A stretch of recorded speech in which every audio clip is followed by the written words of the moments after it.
నీట మునిగినాయి.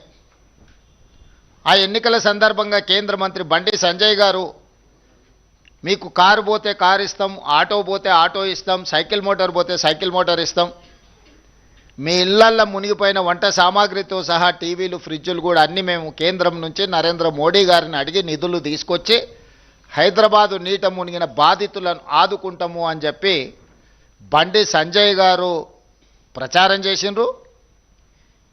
ఈ ప్రాంత పార్లమెంట్ సభ్యుడు కేంద్ర మంత్రి కిషన్ రెడ్డి గారు వాటిని ఆమోదించారు. ఈనాటి వరకు వీటి ఊసే ఎత్తలేదు. ఆనాడు ముంపుకు కారణమైన మూసీ ప్రక్షాళన కోసం వాళ్ళ ఎన్నికల మేనిఫెస్టోలో 10,000 కోట్ల రూపాయలు కేంద్ర ప్రభుత్వం నుంచి తెచ్చి మూసీని పునరుద్ధరిస్తాం, మూసీని ప్రక్షాళన చేస్తామనే హామీ కూడా గ్రేటర్ హైదరాబాద్ మున్సిపల్ ఎన్నికల సందర్భంగా భారతీయ జనతా పార్టీ ఇక్కడి ఓటర్లకు మాట ఇవ్వడం జరిగింది. ఆ మాట నమ్మి దాదాపుగా 150 కార్పొరేటర్లు హైదరాబాద్లో ఉంటే భారతీయ జనతా పార్టీకి దాదాపుగా 50 మంది కార్పొరేటర్లను 1/3 ఓటర్లు భారతీయ జనతా పార్టీకి ఓటేయడం జరిగింది. ఆనాటి నుంచి ఈనాటి వరకు బండి సంజయ్ గారు ఇచ్చిన బండి పోతే బండి, ఆటో పోతే ఆటో, లేకపోతే సైకిల్ మోటార్ పోతే సైకిల్ మోటారు ఇస్తా అని చెప్పి ఎన్నికల తర్వాత అడిగితే మీకు అందరికీ ఇన్సూరెన్స్ ఉంది కదా, ఇన్సూరెన్స్ ద్వారా మీకు ఇవన్నీ వస్తాయని ఆయన ఉచిత సలహా ఇచ్చిండ్రు. ఒక సామెత ఉన్నది, సత్రం భోజనానికి నెల్లూరి పెద్దారెడ్డి గారు రికమెండేషన్ లెటర్ ఇచ్చిండంట. సత్రంలో పెట్టేదే ఉచిత భోజనం.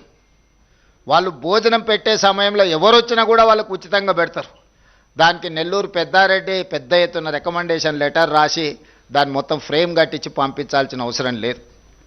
ఇన్సూరెన్స్ ద్వారా ఇన్సూరెన్స్ ఉంటే ఆ ఇన్సూరెన్స్ పొందడం ఎలా, ఇన్సూరెన్స్ చేసుకున్న వాళ్ళకి తెలియదా? దానికి బండి సంజయ్ గారి రికమెండేషన్ ఎందుకు?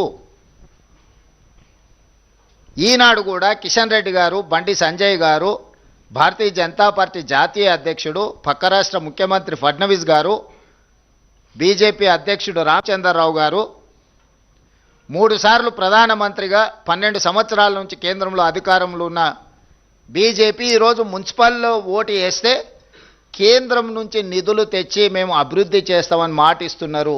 ఇది నమ్మశక్యమైన మాటనేనా? మిమ్మల్ని నమ్మొచ్చా? 12 సంవత్సరాల మీ గత చరిత్రను చూసిన తర్వాత తెలంగాణ సమాజం ఇంకా మిమ్మల్ని నమ్మి మోసపోవాలని, నమ్మించి మోసం చేయాలని ఈరోజు మీరు ఓటర్లను ఓట్లు అడుగుతున్నారు అని అంటే ఇది తెలంగాణ ఓటర్లను, తెలంగాణ ప్రజలను అవమానించినట్టు కాదా? అదేవిధంగా పదే పదే సందర్భం వచ్చినప్పుడు మేము ఇన్ని లక్షల కోట్లు, అన్ని లక్షల కోట్లు తెలంగాణ రాష్ట్రానికి ఇచ్చినాము, ఇవన్నీ నిధులు తెచ్చినామని చెప్పి కేంద్రం నుంచి మంత్రులు ప్రహ్లాద్ జోషి గారు వచ్చి మన 20 లక్షల కోట్లు మీకు ఇచ్చినామనేదో ప్రకటన చేసిండు. ఇంకొక మంత్రి వచ్చి 6-7 లక్షలు అన్నారు. ఏ మంత్రి వచ్చినా లక్షల కోట్ల రూపాయల ముచ్చటనే చెప్తున్నారు. దీనికి ఏంది అని అంటే నేను మా చీఫ్ సెక్రటరీ గారిని, ఫైనాన్స్ సెక్రటరీ గారిని అడిగిన, నిజంగా ఈ నిధులు వచ్చినాయా, వస్తే ఎక్కడున్నాయి, ఎక్కడ దాచిపెట్టారు, మరి అందులోకి వెళ్ళి ఆ ఖజానాలో నుంచి కొంతైనా తీసుకొని ఇప్పుడున్న సమస్యల్ని మరి పరిష్కరిద్దాం. ముఖ్యంగా మున్సిపాలిటీలలో ఎక్కడికక్కడ సమస్యలు పేరుకుపోయినాయి.